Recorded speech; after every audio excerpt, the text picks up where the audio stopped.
అందరికీ నమస్కారం. కార్తీక పురాణ కథల్లోంచి ఈరోజు 27వ అధ్యాయం చెప్పుకుందాం. ఓ నమ శివాయ. దుర్వాసురుడు అంబరీషును ఆశ్రయించుట.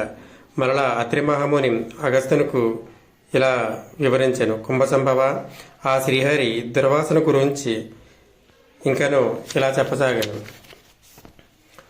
ఓ దుర్వాసముని, నీవు అంబరీషుని శపించిన విధముగా ఆ 10 జన్మలు నాకు సంతోషకరమైనవే. నేను అవతారము ఎత్తుడ కష్టము కాదు. నీవు తపస్సాలివి, నీ మాటలకు విలువ ఇవ్వవలను గాన అందులకు నేను అంగీకరించి తిని. బ్రాహ్మణుల మాట అసత్యమైనచో వారికి గౌరవం ఉండదు. ఇటు భక్తులను కాపాడుట, అటు బ్రాహ్మణుల మాట తప్పుకునుట నా కర్తవ్యము.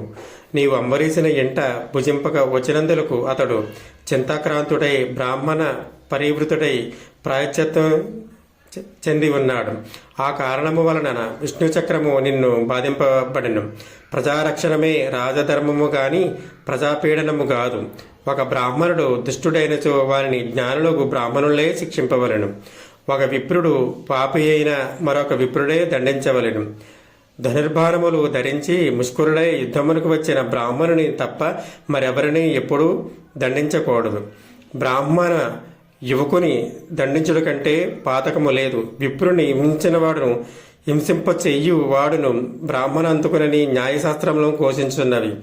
బ్రాహ్మణుని సెగపట్టిలాగిన వాడును, కాలితో తండిన వాడును, విప్రద్రవ్యమును హరించువాడును, బ్రాహ్మణుని గ్రామం నుండి తరిమిన వాడును, విప్ర పరిత్యాగ మరణించిన వాడును బ్రహ్మాంతుకులే అగుదురు. కాన ఓ దుర్వాస మహర్షి, అంబరీషుడు నీ గురించి తపస్సాలియు విప్రోత్తముడును అగు దుర్వాసుడు నా మూలమన ప్రాణ సంకటం పొందుచున్నాడు.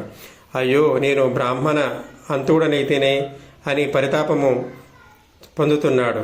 కాబట్టి నీవు వేగమే అంబరీషును వద్దకు వెళ్ళి అందువలన మీ ఉభయములకు శాంతి లభించును అని విష్ణువు దుర్వాసుడుకు నచ్చజెప్పి అంబరీషుని వద్దకు పంపించెను. శ్రీ మహావిష్ణువు. 27వ అధ్యాయం సమాప్తము. ఓ నమ శివాయ.